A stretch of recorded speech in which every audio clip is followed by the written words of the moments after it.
Ladies and gentlemen, we're ready to start off our first keynote session. It's an absolute privilege. He was on the panel yesterday with our dignitaries and our special guests. He's born and brought up in Mumbai in India. Jimmy Madon moved to the United Kingdom 5 years ago, where he procured a first-class honours degree in computer science from the University of East London. He's currently employed as a software systems development engineer at Genius Software Limited, a Warwickshire-based company that specialises in the field of lean engineering and consultancy.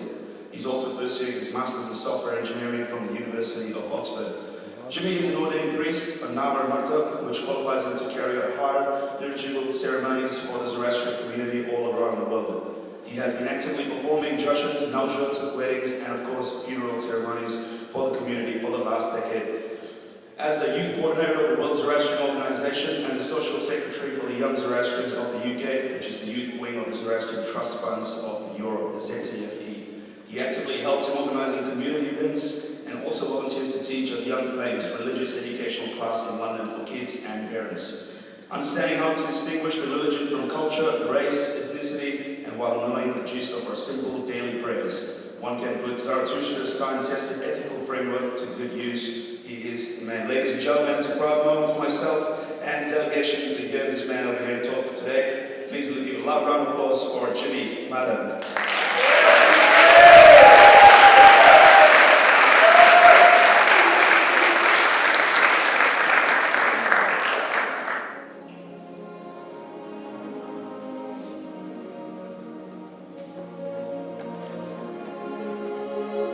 It is the year 500 BC. Persia is under the glorious rule of the Achaemenid king Darius the Great. It is the first day of training for young Jamshid, son of Kushru, the mighty warrior. At the tender age of 6, he is very years. The first is to ride a horse.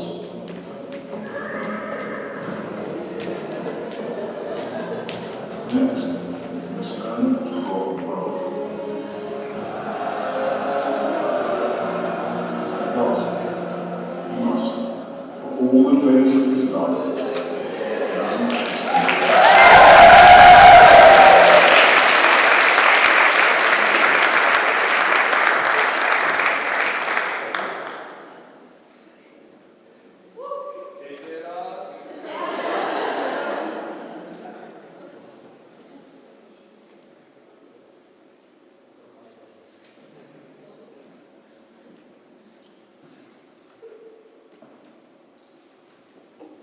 Well, that might stay on YouTube forever to one day.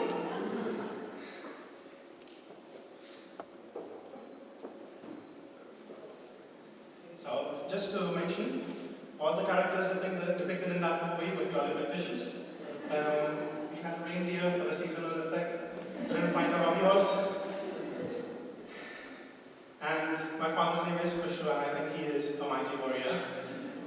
But anyways, to those giving me really curious faces right now, I can explain this. So I was born and brought up in Mumbai and grew up in a Parsi colony and went to a Parsi school, which was primarily run and managed by Parsis. So every Wednesday we were all the Parsis in our class, a very large number, all 5 of us would end up meeting in the canteen for some great and saag and rather debatable prawn curry rice. Eventually, we did have religious classes running every Wednesday at the ungodly hour of 8 a.m. in the morning, just before the classes actually started. So, there was one famous topic, which was my favorite topic, which the teacher was actually describing, and it was in Persian history. They went on to say this quote from Herodotus. Now, I was quite fascinated as a 12-year-old boy sitting in the class thinking, what exactly is the relationship between the art of war and the Zoroastrian teaching of speaking the truth? That's when I realized that the religion was a practical way of life. At the height of its power, the Persian Empire spanned a massive 8,000 square kilometers, and it was famous surrounding the continents of Asia, Africa, and Europe. It was the largest medieval empire in the world, and I'm not quite sure how many of us know this, but Zoroastrianism was the de facto religion of the state. So that's when I realized that our religion is not merely a set of cultural beliefs and practices which I was surrounded by in my Parsi style upbringing. So very good morning to all of you. Today I hope I could have a similar impact to some of you here today, and I assure you that this will not be a long lecture on Zoroastrianism, because I'm very sure that we would all rather be doing whale watching or glacier walking on the South Island instead. I just want to share a few tidbits today about the faith which are much lesser talked about. Things that our previous generation did not quite tell us about so that we could choose the religion for ourselves. Because if your religion does not help you in your life, you will probably not choose it, and you will probably end up just following it for the sake of following it. That's what Zain Dalal said in his lovely talk earlier this year at the LA Congress.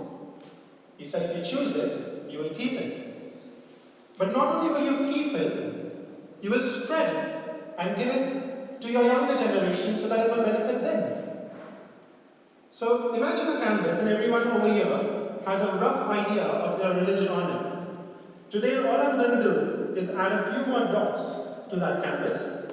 Now each of your pictures of religion will be quite different to your neighbors. And that's what religion ought to be.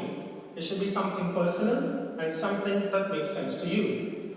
So the best way to begin adding more dots to that canvas is by asking yourself a very simple question. A question that was asked to me by a great friend at work who was not merely an atheist, but who believed that religious identity was the sole reason for all the misery and conflict in the world today. Can anyone guess the question? Well, he was an atheist, so what would be the first question? Does God exist? Or why do you follow religion in the first place? So to answer that, I look back on my life. How many decisions that I took in my life were directly or indirectly influenced by the practice of my religion? And I didn't quite recall too many instances of that. And that's when I realized that I do really need to learn more about why I do what I do. Otherwise, what's the sense? So if life were to be like a forest with too many rough paths, poisonous snakes and ditches, then I summarized that in a way, my religion is something that guides me navigate through that forest easily.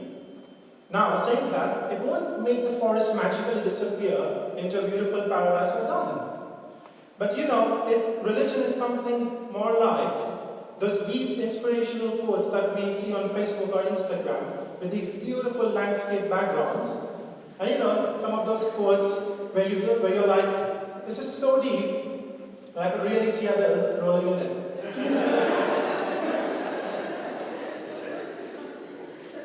So that's what I summarize religion to be very briefly. And my friend was happy with that.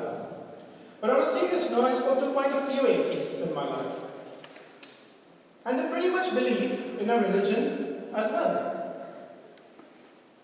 Like most of humanity, with a good moral upbringing, they too have a way of life. And I use the word religion to explain that way of life. And my atheist friend was still happy with that use of the word. Now, of course, different people will have different meanings of the word religion. But according to most scholars, the word religion, what does it mean? It can be broken down into two parts. Re and lego or ligare. Re as in again. So you do something again and again. What do? You consider something carefully. You choose it.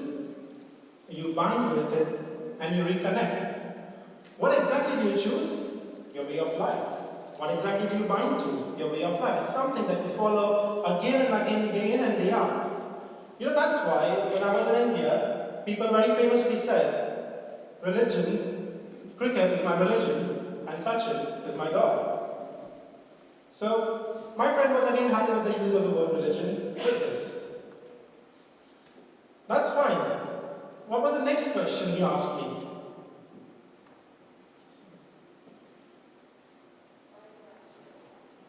Bang on.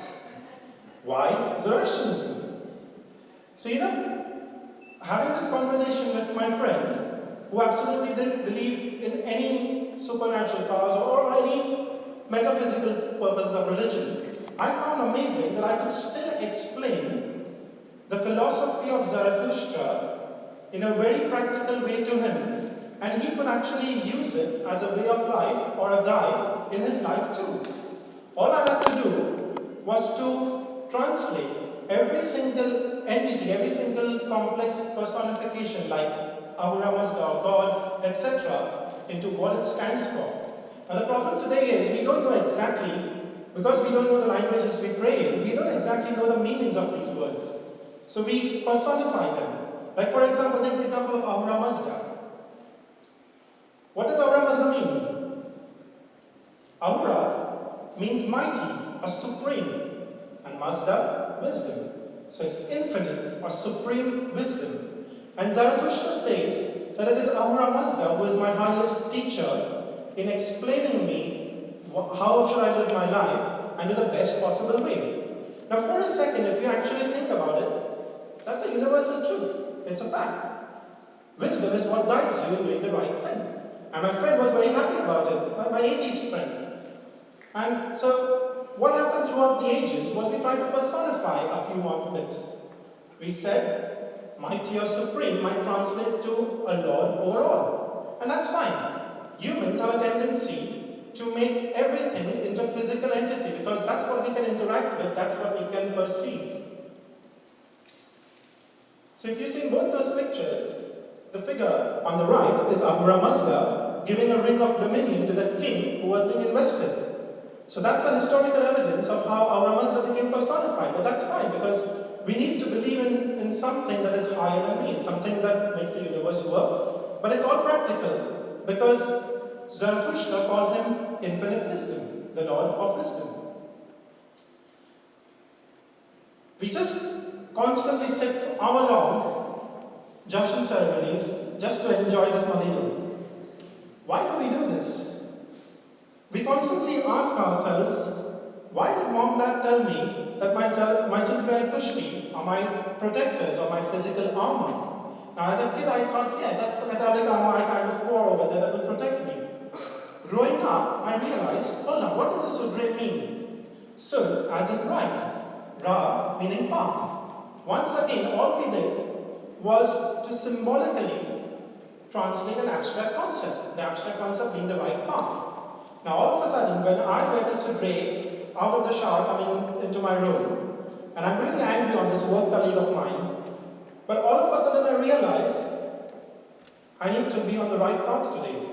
And I might just calm down on my anger a bit. Maybe, I'm not saying always, but maybe, if I ended up driving a little bit more peacefully and I took the right decision by peace of mind and ended up ending up with an accident, with a terrible accident, that's it. My Sudre and Pushti were my physical armor. And that's the thing. So once you start understanding every single thing, why you do what you do, it starts to all make sense. Why did you do your Sudre Pushti? Or so why did you do your Sudre Pushti ceremony, as the Iranians call it? Or your Navjot ceremony? Was it just so that you could have 1,000 embarrassing pics of yourself on stage that you still laugh till today?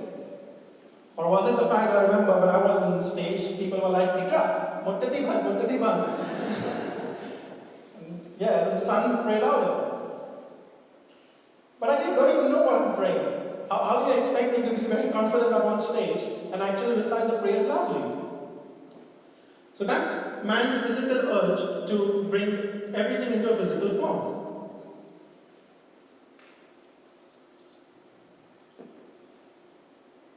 So let me actually start by asking how many of us here actually know what the Kemna Mazda mean? Because when you pray this prayer again and again, with meaning, it all of a sudden just changes. The Kemna Mazda is nothing but a question. Who or Mazda? Shall grant me protection from anyone who looks at me with an intention of doing harm. Now, initially I thought that, okay, there are wicked people in my surroundings and I have to be careful of them. But when you take these prayers literally, they might end up with a very limited meaning. But the prayers are poetry. Just like any other English poetry, you need to take it in a metaphorical sense as well. That evil person could be actually an external physical object that might harm me, but that evil person could be yourself. It could be my own destructive nature. Then you ask another question. Who shall grant protection unto my Artharastra house of fire and peace of mind? Now, Iranians had a fire that they used for cooking, heating, for all these reasons. So, again, it translated to house of happiness. Now you're getting it. The next question, do you evoke or give me that wisdom of the religion so that I can use it in all that I do? Do I get the strength and the courage in executing my work? Bang, practical. Do you reveal clearly unto me a wise leader? Who could be the wise leader? Well, when I explained this to a kid, in the class that I was teaching in London, he was like, oh, this Jedi from Star Wars, he's my wise leader. And I was like, yeah, it's fine, because to me, my father could be a wise leader, or to other people, we all have a wise leader, but wisdom in its pure sense could be a wise leader. That's why the beauty of this prayer is that every time you ask these questions, your conscience within you, or you might call him a Ramazga, or wisdom, has a way of answering that question. So you yourself tend to answer it in a very positive sense, and that's what consoles you. That's why the next line is, let my conscience come to my aid through the agent of wisdom. So, the best part of this prayer is that, actually let me ask you, do you think who is the author of this prayer? Who is asking these questions? Well, as a reciter, you are asking these questions, but whose questions are these? Exactly. As a Zoroastrian, I feel very consoled when I know that I'm asking the same practical questions Zarathustra probably asked 3,500 to 4,000 years ago. And it still helps me in all my day-to-day life. It helps me when I'm fearing. What do I fear? I can fear anything. I can fear exams in school. I can fear failure. I can fear messing up my speech today. I can fear anything. So that's the reason the Kepler all made sense to me now. So I did wonder, as I was reciting in English. And it was good because now it's a conversation between me and God. Because in the Gathas, the conversation is between Zarathustra and God. So why don't we recite all our prayers in English then? Because that just means that that's what we did. We ended up translating all our prayers from the olden languages of Avesta and Gathic Avesta into Neo-Iranian languages like Parsi, Pahlavi, and then even more modern languages, or the language of India at that time, Sanskrit, when we Parsis migrated to India. Why don't we do this today? Well, in my opinion, prayers have a twofold meaning. One is the actual significance and meaning which I explained, like for example for the Kepler. The second is because the prayers were written in a scientifically proven way, the acoustics of the prayer, or the vibrations of the prayer themselves are very powerful in making the environment a lot more peaceful and positive. So that's the reason sometimes you might have experienced this effect that when someone prays, like when my father prayed the funeral for my grandmother, I had this peace and calming effect that I found was quite extraordinary. Now of course, this is a personal experience. Some might have feel it, some might probably not, but the vibrations do really help you. It's just like listening to a good song on the radio and you end up feeling a bit more positive. So being a student of science all my life, and you constantly hear me using the words logical and practical, I felt a bit discouraged when people said, religion and science don't really go hand in hand. Until I came across this man. Science without religion is lame. Religion without science is blind. Absolutely. For a religion to be practical, it will have to interact logically with our physical existence. Now, don't get disheartened when you actually pick up a meaning of prayers book, and you end up not comprehending the prayer right itself. If you keep feeding your curiosity, you will quite be surprised, as I was when I came across this other prayer, the second custody prayer, the Ramazda Kodai. Now, all you do is, it's like a gist of affirmations, like, those affirmations that a psychiatrist or psychologist gives their patient to constantly tell him, stop being negative. You stay away from all these people. Now, very immediately, I can see some of you, including myself, making a list of people who could fall into these categories. That's our human tendency. But remember what I told you about translating these things and depersonifying them. The prayer says, Ki kan karafan. I don't want keeks and corrupts in my life, or people who might see but pretend not to see. People who might hear but pretend not to hear. Who could that person be? Well, it could be someone else. Or I could be the person who pretends to see but suppresses my conscience enough so that I don't see it. Sometimes I term that living life to the fullest. I think we all have made some foolish decisions in our life knowingly. So this is how you kind of translate these personified qualities into qualities that actually are harming you. Next, Dushmatta Dijikta Vijvarashta. I plan to rectify my life from Dushmatta, Dijikta and Vijvarashta. Simple enough. And finally, you make 2 loops in your kasti. Does anyone roughly know what do they mean? What do they signify? Sorry? Yeah, so the 3 loops that go around your waist, yes, that signifies good thoughts, words and deeds, or Homatarta Varashta. The 2 loops while you do Manashni, Gavashni, Punashni that you make signify the physical world and the spiritual world. Now you'll be wondering, why is that practical?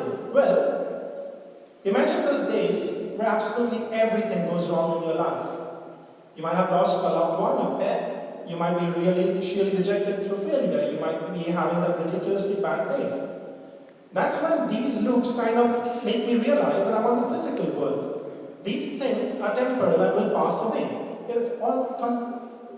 It ends up giving me a sense of consolation that yes, this will pass. That's how practical these 2 loops ended up being for me. And finally, yes, you make knots as a symbol of commitment and resolution that I will forever stay on the path of righteousness, stormy or shame. Next, prayers strengthen your will to do what is right. It is difficult for us to say something again and again and end up doing completely the opposite. That's why we need to know the meanings of our prayers. That's why those 40 seconds that you quickly mumble and finish your kasti actually adds value to your life. I realize we don't do this too much. That's said in the Jasmine Avangi Mazda or the Zoroastrian Creed, where you're saying I'm a Zoroastrian. You ask, O Ahura Mazda, or wisdom, do you come to my help when I need you? Because I'm an ardent devotee and follower of wisdom, as taught by Zarathustra. I praise Astriya Humate Mano, Hukatim Vacha, Uvarashtim Shatanim. Very simple, yet so deep. And finally, you say a praise that my religion is quarrel removing, nidasanitation, weapon lowering, self-dedicating and holy, which has and will always be the most excellent way of life. And yes, I'm not comparing religions of the world, I'm saying that these ways of life overlap. And this way of life of worshipping wisdom so that it guides you and using your conscience, the concept of asha, etc., that's the most excellent way of life. How many of us Parsis actually end up following this? Because back home in Mumbai or even other places in the world, we end up making organization after organization, trying to fight with each other, trying to quarrel, just because our opinions differentiate from the other. Not many of us actually follow the Jasna Avangi Mazda in the true spirit of the Zoroastrian Creed. So when using the approach of inquisition and feeding your curiosity, I wish to give you another important aid, which will be my final few words of the presentation. Why do do you call yourself a Zoroastrian?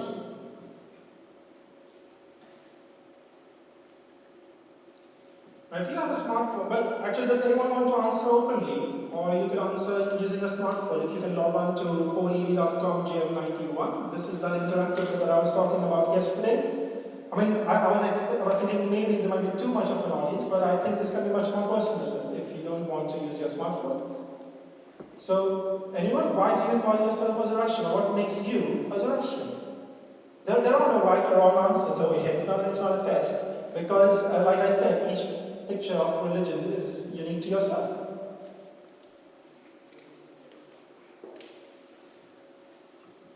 Oops, sorry.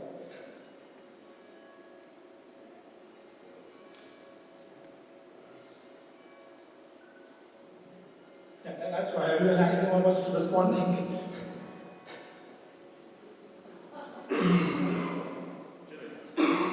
Yes. Bang on. That's great answer. Anyone else? Well, the reason I asked this question is because when I was discussing the concept of Zoroastrianism with people, many times I do get the answer quite often, the good thoughts, words and deeds, and that, yes, that's definitely the bottom line. That is your religion. But you end up getting answers like, oh, you know the Sunday Tansai that I really enjoy with Kachugar, that really is good. The eccentricity and the quirkiness of being a Parsi, that's an amazing thing as well. And I was like, hold on. You're talking about the ethnicity, your race. The history.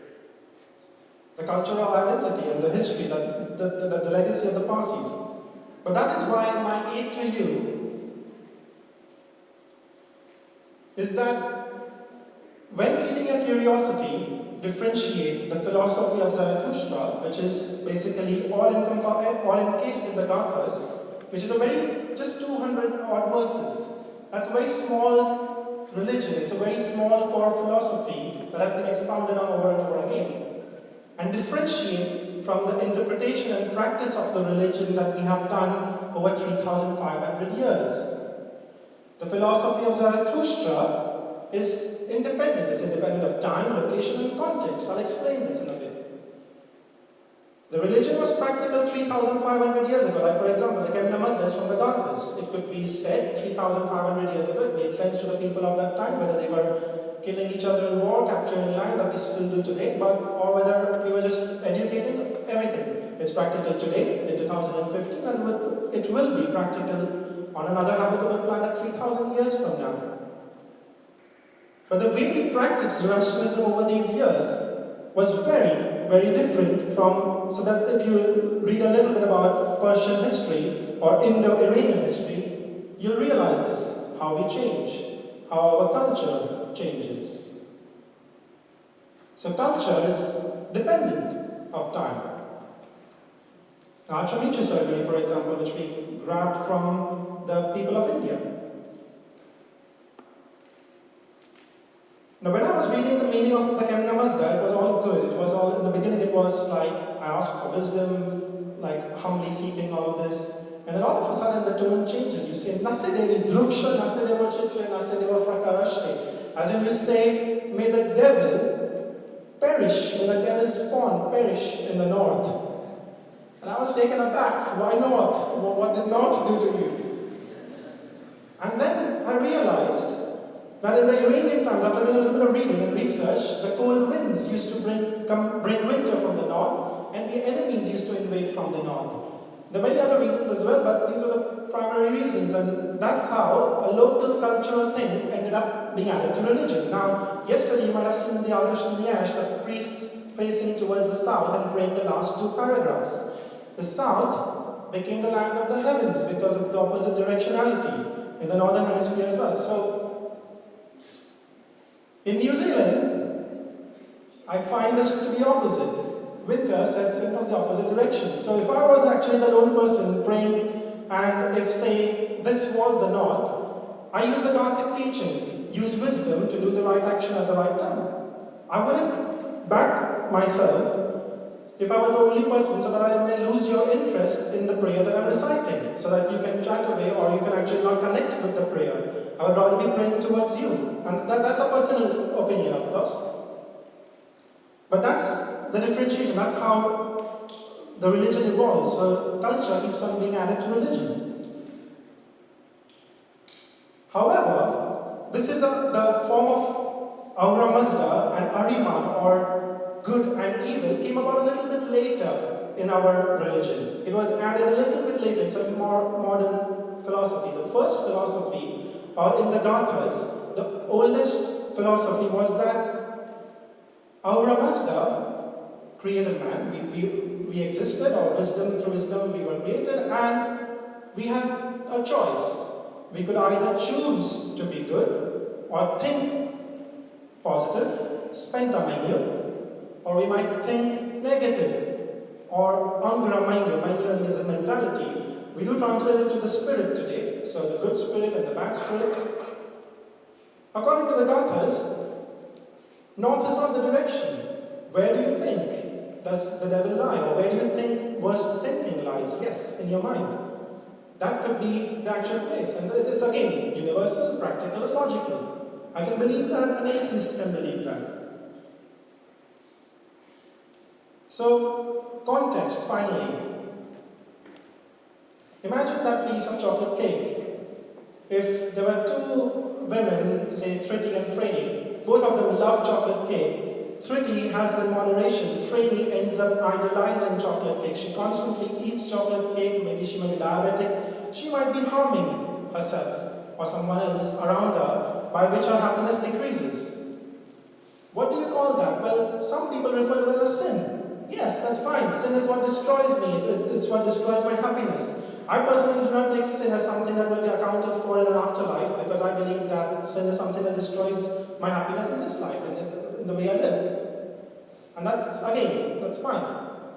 So, you can't write this down in a religion. You can't write eating chocolate cake is bad, you shouldn't do this, you shouldn't do that, you shouldn't do this, because you're taking away the responsibility of the person's actions. You're taking away his right of free will. All of these things are mentioned in the Gathas. So hopefully you can now differentiate between your religion and your culture. And I was on Facebook, and I think many of you are aware of this famous page, the Baba Tips Facebook page. They're doing an amazing job. Hilarious Baba Tips. And I was wondering, how many slides can I find where culture influences religion and vice versa? Well, clearly I can find too many slides on how culture influences our religion, our religious ceremonies. Both Victor and Hormus, great friends of mine, doing an amazing job. I could only, however, find one slide on religion, and that's what the gentleman mentioned over there. Clearly mentioned as Baba tip number 1. Good thoughts, words, and deeds. However, this is the bottom line. But there is more. There's something that goes beyond good thoughts, words, and deeds, which we're not told. That's there in the Gathas. So, just for example, this is just a short algorithm. Because I'm a computer science student, I said, okay, how do I solve a problem? An algorithm is a step-by-step instruction of solving a problem. So if I had to decide between right or wrong, I would do these 3 steps. I would seek wisdom, I would seek the truth. I would put all the relevant facts in front of me. And finally, by the truth, by the sheer power of truth, which is not really my own, I just put everything in front of me and let my conscience decide. Automatically, I just get the right answer, because I can't. I need to give conscience its right of way. I need to let that happen. And I can use this in any decision I make. Now, generally, I chose my career of software engineering unknowingly with this thing. So I always wanted to become a pilot. I ended up becoming a software engineer because I thought, hey, relevant facts in front of me. I want a family life in 10 years' time. And although I love being a pilot, probably working or programming from the beach might sound a better idea to get paid. I ended up for software engineering. Now, this does help you in small and big decisions, and sometimes even in foolish decisions like not buying that convertible, the BMW 3 Series, which I really adore, and desisting from it for the last 2 years now.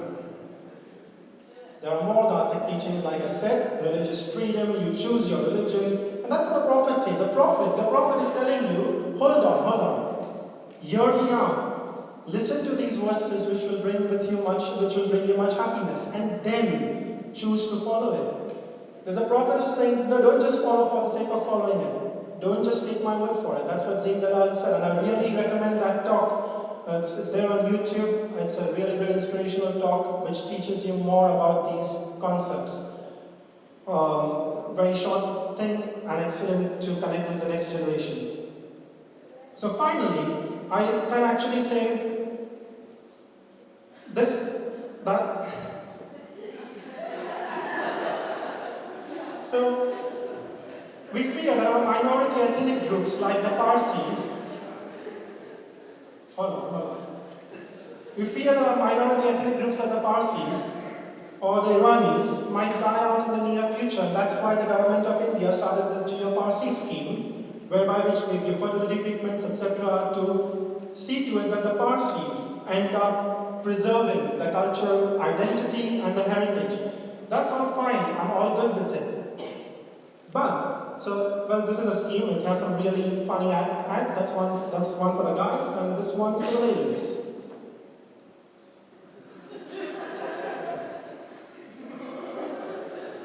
But you know,